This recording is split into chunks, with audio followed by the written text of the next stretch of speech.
ఓం నమస్తే. నేను doctor Venkata Chaganti, president, university of applied Vedic sciences. నాస్తికులకి ప్రశ్న అడిగి చాలా రోజులైంది. కాస్త మళ్ళీ ఒక ప్రశ్న ఏదైనా సంధిద్దామని ఈ వీడియో చేస్తున్నాను.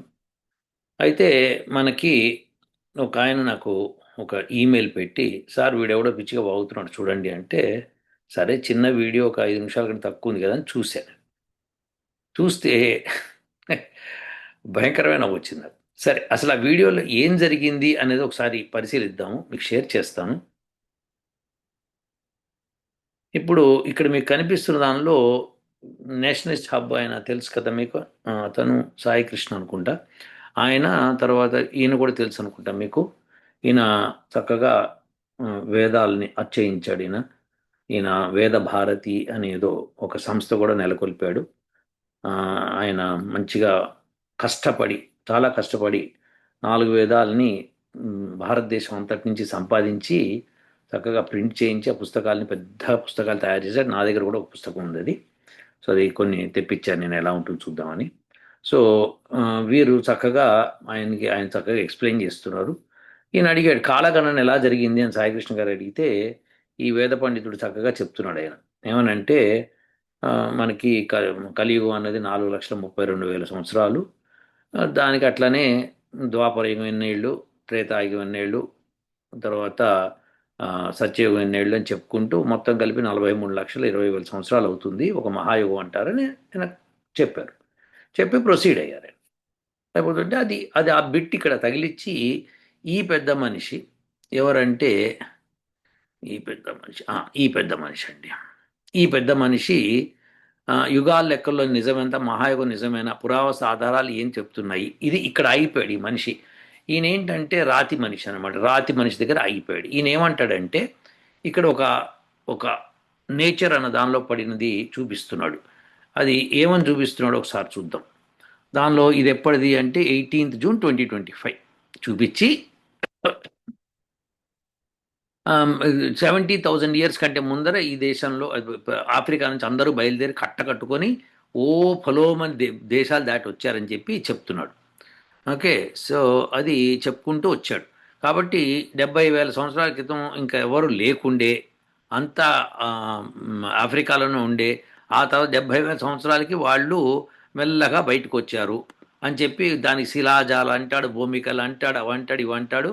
ఇవన్నీ తీసుకొచ్చి ఇక్కడ పెట్టాడు. హోమో సెపెన్స్కి చెందిన ఫాజిల్స్ అంటాడు. సరే, ఇవన్నీ తీసుకొచ్చి పెట్టి ఇక్కడ ప్రూఫ్ చూపిస్తూ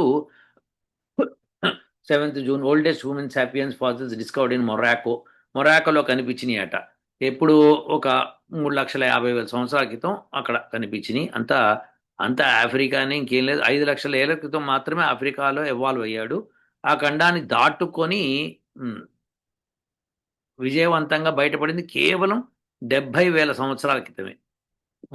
ఇగో కేవలం ఇక్కడ ఇచ్చారు చూడు, విజయవంతంగా బయటపడింది కేవలం 70,000 ఏళ్లకు ముందే. అంటే అంతకుముందు ఎవరు ఆఫ్రికాని దాటి రాలేదు, ఆఫ్రికాలో ఉంట్రి. ఆ తర్వాత మెల్లగా బయటకు వచ్చారు, అది ఇదని ఈయన చెప్పుకొచ్చాడు. చాలా బాగుంది అయ్యా నాయన. సో ఇది ఇప్పుడు ఏమంటాడంటే, ఈ పెద్ద మనిషి ఏమంటాడంటే 70,000 సంవత్సరాల క్రితమే బయటకు వచ్చారు కాబట్టి లక్షల లక్షల సంవత్సరాలు ఏంటి, అసలు మహా అయితే మనిషి పుట్టే 5,00,000 సంవత్సరాలు కాలేదు అన్నట్టుగా చెప్పుకొచ్చి మీరు దేన్ని నమ్ముతారు, అలాంటి పిచ్చి పిచ్చి కూతలు నమ్ముతారా, ఇది నమ్ముతారా అన్నట్టుగా ఆయన పెద్ద లాజికల్గా ప్రశ్న ఇచ్చినట్టుగా ఫీల్ అవుతాడు, హ్యాపీ ఫీల్ అవుతున్నాడు ఆయన. సో ఇదంతా మరి ఆ ఛానల్ ఏంటో తెలియదు నాకు, ఇది ఎవరో పంపించారు. అఫ్కోర్స్ ఏథీస్ట్ అని అర్థమైపోతుంది మనకి, నాస్తికుడు అని అర్థమవుతుంది. కాబట్టి మనం దానికి ఖండించి తీరాలి కాబట్టి ఈ వీడియో చేస్తున్నాను నేను. సో 70,000 సంవత్సరాల క్రితం మాత్రమే ఆఫ్రికా నుంచి బయటకు వచ్చారు, అవుట్ ఆఫ్ ఆఫ్రికా థియరీ అంటారు. దాన్ని ఇదివరకే ఖండించి నేను కొన్ని ప్రూఫ్స్ కూడా చూపించాను. ఇప్పుడు మళ్ళీ ఒక ప్రూఫ్, మన భారతదేశంలో 75,000 ఏళ్ల క్రితమే మోడర్న్ మ్యాన్ ఉంటిడి అని చెప్పి అందులో ఉంది మనకి. ఆ పబ్లికేషన్ కూడా మీకు చూపిస్తాను. అది వార్తల్లో వచ్చింది, మీరు అందరూ కూడా చదివి ఉంటారు. ఇక్కడ జ్వాలాపురంలో, అవునా కాదా? సో ఇక్కడ చూడండి, archaeological excavations in Jwalapuram, Kurnool district, Andhra Pradesh, uncovered middle palaeolithic stone tools dated to approximately 75,000 years ago. మరి 70,000 ఏళ్ల క్రితమే ఆఫ్రికా నుంచి బయటకు వస్తే డెబ్బై ఐదు వేల సంవత్సరాల క్రితం భారతదేశంలో ఎట్లా టూల్స్ కనిపించినాయి?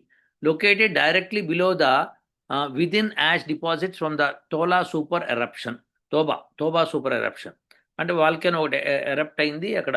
తోబా ఎరప్షన్ అనేది అది మన ఇండోనేషియాలో ఎక్కడో అది ఆ బూడిద వచ్చి ఇక్కడ పడిందని గొడవ వీళ్ళు. దానికి అది కాదని కూడా నేను చెప్పాను. These findings demonstrate the hominins survived the catastrophe and maintain a presence in India with tools consisting with homo sapiens technologies. ఇది వీళ్ళు రాసుకొచ్చారు. సో ఇది అంత పబ్లికేషన్ అయింది, పేపర్ కూడా వచ్చింది.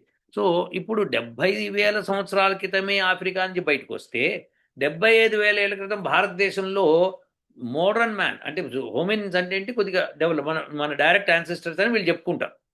మన పూర్వీకులు ఎగ్జాక్ట్లీ మన మోడర్న్ మ్యాన్ కంటే జస్ట్ పూర్వీకులు అంటే ఆ హోమోసాపియన్స్ కానీ తర్వాత వాళ్ళని చెప్పుకుంటారు. ఎలా వచ్చారు మరి అక్కడికి 75,000 సంవత్సరాల క్రితమే? ఇది ఈ పెద్ద మనిషికి అప్డేట్ అవ్వండి రా బాబు, అప్డేట్ అవ్వండి కాస్త, అప్డేట్ అయ్యి చెప్పండి ఏదైనా చెప్పేటప్పుడు. ఇది విశేషం. ఈయన ఎప్పుడు చేశాడు ఈ వీడియో ఒకసారి చూద్దాం, ఏ డేట్లో చేశాడో. పాపం ఏ పురాతన కాలంలోనే వీళ్ళందరికీ ఎందుకో రాతి పనిముట్లు అంటే భలే ఇష్టం అండి వీళ్ళకి. 13 డేస్ ఎగో ఈ రోజుకి 13 రోజుల క్రితం చేశాడు ఈ పెద్ద మనిషి ఈ వీడియో. సో ఇది నాకు పంపించారు, నేను అది నిరూపించాను ఇప్పుడు 75,000 ఏళ్ళ క్రితం ఉందని. సరే ఇంకోటి చూడండి, ఇంకొక క్వశ్చన్ మార్క్ ఇప్పుడు లైఫ్ సైన్స్ అన్న దానిలో పడింది. ఏమని పడింది? ఇది February 13, 2026 అంటే రీసెంట్గా. Did modern humans wipe out the Neanderthals? ఇప్పుడు వీళ్ళని వాళ్ళు వైప్ అవుట్ చేశారా? దీన్ని ఏమనాలి? నియాందర్టాల్స్ అనాల్సా? ఏదో ఒకటి ఒక పేరు. సో న్యూ ఎవిడెన్స్ మే ఫైనలీ ప్రొవైడ్ ఆన్సర్స్. వీడు ఫైనల్లీ ఆన్సర్స్ కనిపిస్తాయి వీడికి. సో మరి అప్పుడు పాత ఆన్సర్లు ఏవైనాయి అంటే కొట్టేయండి, తీసేయండి, తర్వాత చూసుకుందాం. ఓకే సరే, ఇవన్నీ మీరు ఒకసారి చూస్తే మీకు అర్థమవుతుంది. సో దీన్ని బట్టి అర్థం ఏమవుతుందంటే ఇంకా ఇంకా వాళ్ళు తవ్వుతున్న తప్పితే వాళ్ళకి ఏమీ తెలియట్లేదు. ఎందుకంటే ఎక్కడో ఎముక కనిపిస్తే దాన్ని టెస్ట్ చేస్తారు, ఓ ఇదే ఫైనల్ అనుకుంటారు. మళ్ళీ ఇంకోటి కనిపిస్తే మళ్ళీ ఇది ఫైనల్ అనుకుంటారు, అక్కడ పోతూనే ఉంటారు. ఏమన్నా అంటే సైన్స్ మమ్మల్ని మేమే కరెక్షన్ చేసుకుంటూ పోతాం. కరెక్షన్ అయ్యి ఫైనల్గా ఇదిరా ఆన్సర్ అన్నప్పుడు చెప్పండి, అప్పటిదాకా చెప్పకండ్రి. ఓకేనా నాస్తికులారా, చెప్పకండి. మేము కరెక్షన్ చేసుకోండి, ఎందుకంటే మీరు తప్పులు చెప్తున్నారు, మీరే చెప్పుకుంటున్నారు. సో తప్పులు చెప్పి జనాలను ఊదర కొట్టేసి ఇది నిజం అని చెప్పి ఇప్పుడు ఈయన పెద్ద మనిషి 70,000 సంవత్సరాల క్రితం అని చెప్పాడు. తప్పున ఆయన 75,000 క్రితమే భారతదేశంలో ఉన్నారని నిరూపించబడింది. సో అంతకంటే ముందర కూడా ఉన్నారు. విశేషం ఏంటంటే నీకు ఎముక కనిపిస్తేనో ఒక రాయి కనిపిస్తేనో నువ్వు నమ్ముతావు కాబట్టి అప్పటిదాకా నువ్వు కమ్మును ఉండాలి, నువ్వు మాట్లాడకూడదు. ఇప్పుడు 75,000 సంవత్సరాలు భారతదేశంలో చూపించారు కాబట్టి అవుట్ ఆఫ్ ఆఫ్రికా థియరీ 70,000 సంవత్సరాలు తప్పు, ఫెంటాస్టిక్లీ తప్పు అయిపోయింది. అది పెద్ద జర్నల్లో పడింది. ఎంత పెద్ద జర్నల్లో పడితే తప్పు తప్పే కదా. సో అది తప్పు అనమాట. కాబట్టి నాయన ఊరికే క్రిటిసైజ్ చేయకు. అందులో వేద పండితుడిని క్రిటిసైజ్ చేయడం అంటే అది చాలా ఛాలెంజింగ్ టాస్క్. నీకు ఆ జ్ఞానం లేదు, చెప్తే వినవు. సరే ఇంకా తర్వాత ఏమన్నాడంటే ఇంకోటి ఏదో గమ్మత్తైన విషయం జరిగింది. ఈయన పాపం ఈయన చెప్పుకుంటూ పోతూ ఏం చెప్పాడంటే ఒక గమ్మత్తైన విషయం చెప్పాడు. టైంని ఎలా కొలిచాము అప్పట్లో అన్న దానికి 7 తామరాకులు 9 తామరాకులు ఏదో చెప్పుకుంటూ వచ్చాడు ఆయన అప్పట్లో ఏం జరిగింది అన్న విషయం. సో అది మనం చూస్తే ఇగో తామర పువ్వు పట్టండి, ఆకులన్నీ రేకుల్ని విప్పేయండి, విసిరేయండి, ఏదో చెప్పాడు ఈయన. విప్పేయండి. ఒకసారి పొడవండి, పైన ఉన్నటువంటి రేకులు కానీ కింద వెళ్ళిపోతుంది కదా, ఆ టైం మీద లెక్క వేసి దాన్ని ఎన్ని రేకులు ఉన్నాయి భాగించమన్నాను. అర్థమైందండి? 1500. ఇప్పుడు చూడండి దాన్ని ఆయన ఏమన్నాడంటే పెద్ద ఆయన కొన్ని తామరాకులు తీసుకొని అది నంబర్ ఏదో చెప్పాడు ఆయన, ఒక సూదిని దానిలోంచి వదిలితే అది ఎంతసేపు పడుతుంది కిందకి రావడానికి అని కొలిచి అది టైం అని చెప్పి దాన్ని డివైడ్ బై నంబర్ ఆఫ్ రేకుల్ని డివైడ్ చేస్తే మినిమం టైం వస్తుందని ఏదో చెప్పుకుంటూ వచ్చాడు ఆయన. ఈయన ఓకే అర్థమైందా మీకు? అర్థమైంది. 1500లో అట ఒక వాచ్ కనిపెట్టాట ఎవడో, ఆ తర్వాత 1600లో వాచ్ కనిపెట్టాట, ఇప్పుడేమో మోడర్న్ సైన్స్ ఏమో చక్కగా అటమిక్ క్లాక్ కనిపెట్టిందట. ఇవన్నీ వదిలేసి మీరు తామరాకులు పట్టుకొని వేలాడతారా నీ ప్రశ్న అడుగుతున్నాడు. ఇప్పుడు ఆయనకి సమాధానం చెప్పుకుందాం. నాయన నువ్వు ఎప్పుడైనా తామరాకుల్ని అలా పెట్టి ఒక సూది వదిలి చూసావా సమయాన్ని? నాకు అవసరం లేదండి, నాకు క్లాక్, నాకు వాచ్ ఉంది, నాకు సెల్ ఫోన్లో టైం వస్తుంది, అన్నీ వస్తున్నాయి, నాకు ఇంకా అవసరం లేదు. నీకు అవసరం లేదు కాబట్టి చూడలేదు, కానీ ఆ టైంని ఎలా కొలవాలో నీకు తెలియదు. అది ఆ రోజుల్లో ఎందుకు ఆ టైంని కొలిచారో నీకు తెలియదు. ఇప్పుడు ఒక విషయం ఏంటంటే మనందరికీ మన దగ్గర సెల్ ఫోన్లో టైం కనిపిస్తూ ఉంటుంది, అవునా కాదా? ఒక 10 ఏళ్ల క్రితం 20 ఏళ్ల క్రితం ఇంకా 30 ఏళ్ల క్రితం వెళ్ళిపోతే భారతదేశంలో సెల్ ఫోన్ లేదు. అప్పుడు ఎవరో ఒకళ్ళ దగ్గర ఉందేమో కానీ అప్పుడు లేదు. సో అంతకుముందు గడియారాలని వాళ్ళు నమ్ముకున్నారు. గడియారాలు, గోడ గడియారాలు, లేకపోతే చేతి గడియారాలు, వీటినే నమ్ముకున్నారు. అవి కూడా లేని రోజుల్లో ఏమి నమ్ముకున్నారు, ఇంకేదో నమ్ముకున్నారు. అలా నమ్ముకొని టైంలో వాళ్ళు తయారు చేసుకున్నారు. ఎవడో ఒకడు చక్కగా తయారు చేశాడు, బ్రహ్మాండంగా వాచ్ తయారు చేశాడు కదా అని చెప్పి అది తామరాకులది ఆ రోజుల్లో చేసిన దాన్ని నువ్వు తప్పంటే ఎట్లా? ఆ రోజుల్లో ఏం చేశారో పెద్ద ఆయన చెప్పాడు. దాన్ని నువ్వు అది పట్టుకుంటారా, ఈ వాచ్ పట్టుకుంటారా అంటే ఇప్పుడు నీకు సెల్ ఫోన్లో నీకు టైం కనిపిస్తోంది కాబట్టి మీరు గోడ గడియారాలని చేతి గడియారాలు తీసేయండి. కానీ మనం ఎక్కడ క్లాక్ టవర్స్లో చూస్తూనే ఉన్నాం. అక్కడ క్లాక్ టవర్స్లో మీకు చక్కగా గడియారం ఉంటుంది, తిరుగుతూ ఉంటుంది. ముళ్ళ ప్రపంచంలో అన్ని పట్టణాల్లోనూ క్లాక్ టవర్స్ ఉన్నాయి. మీరు విజయవాడ, గుంటూరు, చిన్న చిన్న ఊర్లకు వెళ్ళినా కానీ మీకు ఆ టౌన్లో మీకు మంచిగా క్లాక్ టవర్స్ పెట్టి ఉంటాయి. సిటీ హాల్ పైన చక్కగా పెట్టి ఉంటారు. ఎందుకంటే అది ఆ రోజుల్లో తయారు చేశారు. అందరికీ ఊర్లో వాళ్ళందరికీ టైం తెలవడం కోసం కనిపించడానికి కొద్దిగా ఎత్తులో పెట్టారు. దాన్ని చక్కగా మెషిన్తో నడిపించారు, అని చేశారు. మరి ఈ రోజుల్లో సెల్ ఫోన్ వచ్చేసింది, మరి తీసేయండి అవి. ఇప్పుడు సెల్ ఫోన్లో మీకు గడియారం ఇది మోడర్న్ కాబట్టి క్లాక్ గడియారం కనిపెట్టిన వాడిని నువ్వు ఎందుకు తిట్టట్లేదు, వాడిని ఎందుకు మెచ్చుకుంటున్నావు? వాడిని మెచ్చుకుంటున్నావు కానీ తామరాకుల్లోంచి సూది పంపించి సమయాన్ని క్యాలిక్యులేట్ చేసిన వాళ్ళు నువ్వు మెచ్చుకోలేవా? వాళ్ళు నువ్వు మెచ్చుకోవు, కానీ గడియారం కనిపెట్టిన వాడిని మెచ్చుకుంటావు. కానీ గడియారం తీసేయచ్చు. ఇప్పుడు మనకి ఎందుకు సెల్ ఫోన్లో ఉన్నాయి టైం, అందరి దగ్గర సెల్ ఫోన్లు ఉన్నాయి. ప్రపంచం అందరి దగ్గర ఉన్నాయి. మరి ఈ చేతి గడియారాలు, రోలెక్స్ వాచ్లు, డైమండ్లు పెట్టి దానిలో స్టడెడ్ పెట్టి ఎందుకున్నాయి చెప్పు నాయన, నువ్వు ఎందుకున్నాయి చెప్పు. నువ్వు ఇప్పుడు 1500 సంవత్సరాలు ఎవడో గడియారం కనిపెట్టాడని చెప్తున్నావు.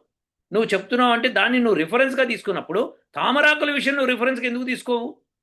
ఎందుకంటే మన దేశం అంటే నీకు చిన్న చూపు. వేదాలు అంటే వేదాలను వ్యతిరేకించాలి కాబట్టి తామరాకులు వ్యతిరేకిద్దాం అంతే తప్పితే ఆ వేద పండితుడు చక్కగా చెప్తున్నాడు, అది వినాలి నువ్వు. అసలు అది టెస్ట్ చేసి చూడు, అసలు ఎంత అద్భుతంగా ఉంటుంది ఆ సమయం క్యాలిక్యులేట్ చేయటం. మనకి కనురెప్పలు ఆర్పడం తెరవడం కూడా దానికి కూడా టైం క్యాలిక్యులేట్ చేశారు మన వాళ్ళు. సో క్యాలిక్యులేట్ చేసి దాన్ని బట్టే మొత్తం యుగాల దాకా వెళ్ళిపోయారు టైం క్యాలిక్యులేషన్లో. అంత అద్భుతమైన క్యాలిక్యులేషన్స్ ఉన్నాయి.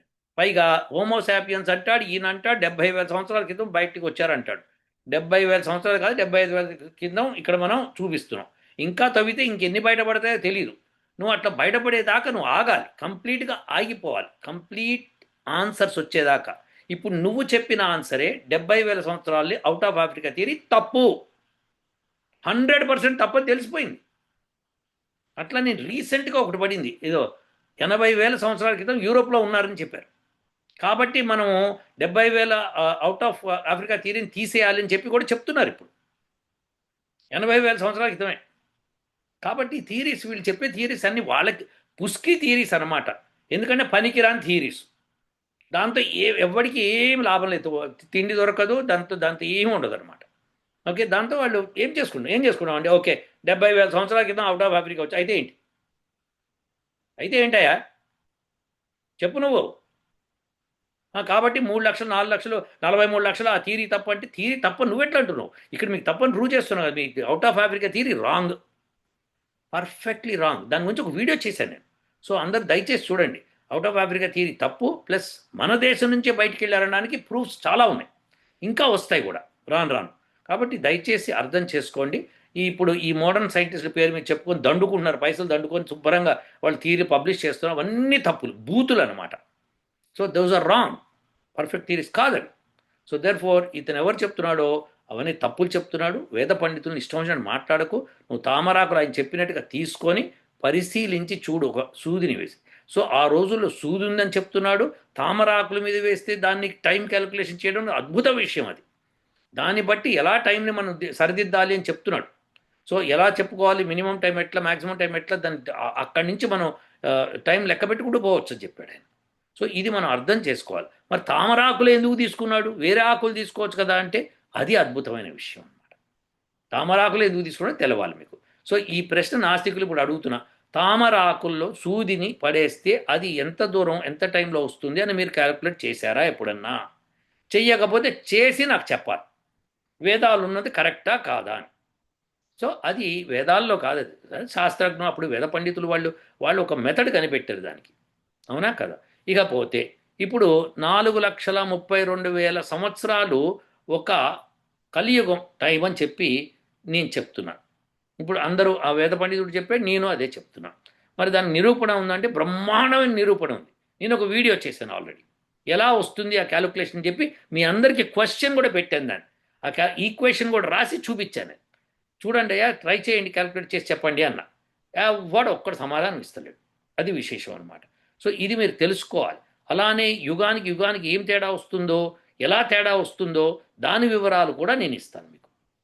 ఎందుకు కలియుగానికి డబల్ ద్వాపరయుగం, ద్వాపరయుగ కాలము కలియుగానికి డబల్ ఎలా అయింది, అది సైన్స్ అంటే. అది తెలియకుండా పిచ్చిగా మాట్లాడుతూ మీకు ఇదేమైనా ఉపయోగపడుతుందా?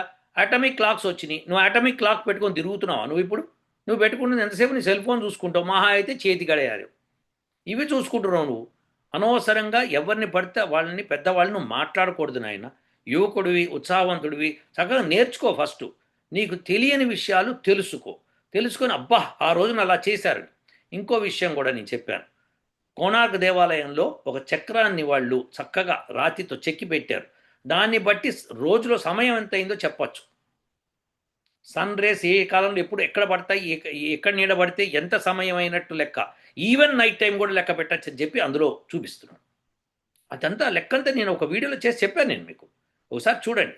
కాబట్టి మా దగ్గర లేదు అనడానికి, అది ఎప్పుడు ఈ 1500 కంటే ముందర ఎవరు గడియారం కనిపెట్టకముందు వాళ్ళంతా భారతదేశంకి వచ్చి కొంత నేర్చుకుని వెళ్ళి ఇలాంటివి మెషినరీస్ ఏవో తయారు చేసుకున్నారు. తప్పే ఉంది, చేసుకోవచ్చు.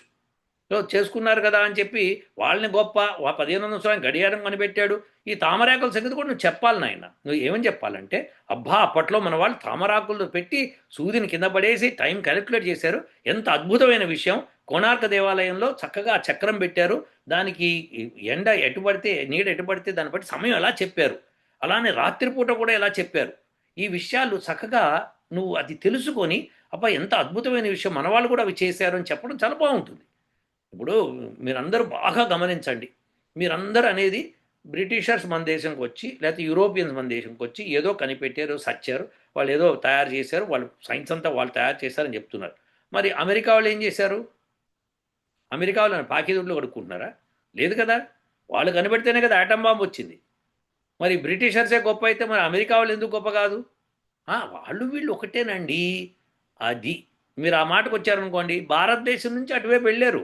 మహాభారత యుద్ధం తర్వాత చాలామంది అటు ఇటు వెళ్ళిపోయారు. ఇక్కడైతే ఊరికే గొడవలు అయిపోతున్నాయని అటు ఇటు స్కాటర్ అయిపోయారు. వెళ్ళిపోయిన వాళ్ళే తయారు చేసుకున్నారు. సో ఇది అర్థం చేసుకోవాల్సింది ఏంటంటే, ఒకప్పుడు భారతదేశం చాలా గొప్పగా ఉంది సైన్స్లో కానీ వాటిలో కానీ. ఆ తర్వాత రాను కొట్లాడుకొని రాజులంతా మూలబడితే అప్పుడు విదేశీ లోపలికి వచ్చి వాళ్ళు ఆక్యుపై చేసుకొని వాళ్ళ సంస్కృతిని ప్రబలం చేయడానికి ప్రయత్నం చేశారు. యూరోపియన్స్ కూడా భారతదేశానికి ఎందుకు వచ్చారు? ఏదో కావాలనే వచ్చారు కదా. మరి భారతదేశం ఎంత గొప్ప కాకపోతే ప్రతి ఒక్కడు భారతదేశానికి ఎందుకు వచ్చాడు? ఇది నాస్తికులు చెప్పాలి.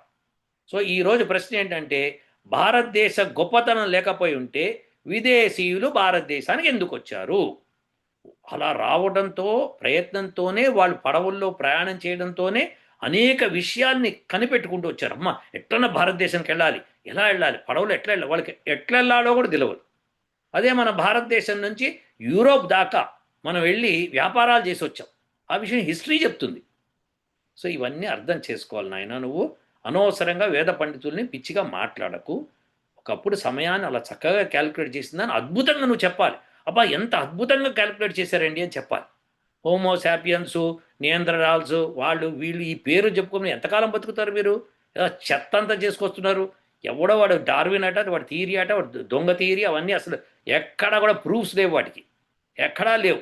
ఏదో ఉన్నాయని ఎవడో ఇక ప్రబలం చేయాలని డబ్బులు పెట్టి పబ్లిష్ చేస్తున్నారు. వాడు అంత దారుణంగా వాళ్ళు రెచ్చిపోయి, ఎందుకంటే ఈ రిలీజియన్ అనేది రాకూడదు, కరెక్ట్, రిలీజియన్ రాకూడదు, పక్కన పెడతాం, కానీ వాస్తవాన్ని పక్కదవ పట్టించకూడదు.